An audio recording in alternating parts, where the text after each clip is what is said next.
we already know about the jobs that are open. And in terms of that, let's take this a little bit one at a time. The only one I want to choose about what's open is the one that just came open, Arizona. Why this? Why did Michael Bidwell eat all this dead money when that's not really his usual? What do you got for me?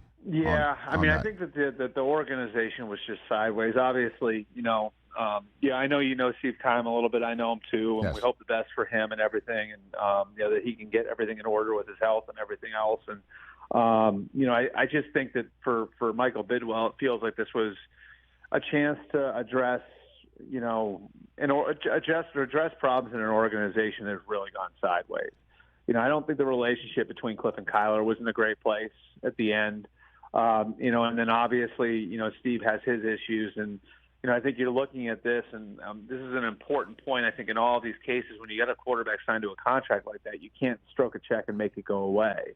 You can stroke a check and make a coach go away. You can stroke a check and make a GM go away. So, logistically, if you were looking to turn things over and change things, there was really the only choice you have here is we got to just see if we can get the quarterback right, because we are logistically hitched to him. And so, I think that's the way of addressing, an organization, again, where so many things have gone sideways over the last year, and really going back to the end of last season with that blowout loss to the Rams in the wild card round. And so I think they're going to take a very serious look at internal candidates. I think Quentin Harris and Adrian Wilson are two very well-respected people who've been in that organization a long time.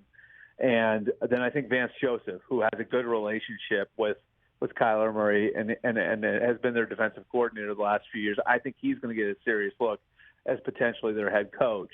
I think it's fair then to ask the question, if you do think your organization's got issues, shouldn't you be bringing in outside voices?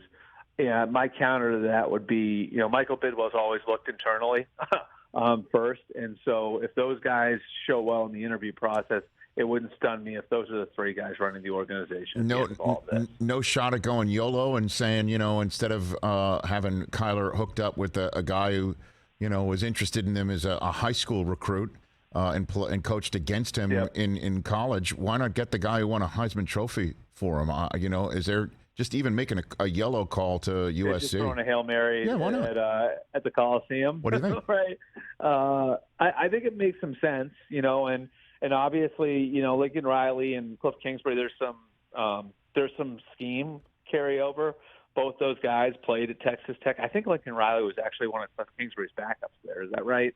I think that's what the case was. But, it would make sense to at least make that call. I can't imagine Lincoln Riley would leave SC after just a year, especially with the Heisman Trophy winner coming back and the amount of money he's making there and everything else.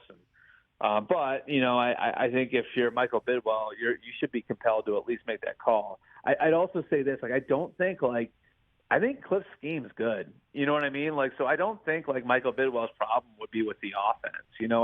I talked to enough people over the last couple of years about what they do, where I had defensive coaches tell me that's the most difficult offense in the league to prepare for, because it's so different with some of the things that they do. I've had offensive coaches say they've studied their tape because it is different. And so, if you wanted a path towards getting the most out of Kyler and continuing forward, with the offense that Kliff built there over the last 4 years, then Lincoln Riley absolutely would be your worst call, your first call. I just don't know that. I know Lincoln's got NFL aspirations. I have talked to him about that in the past. I just don't know that he'd do it after just a single year. Right.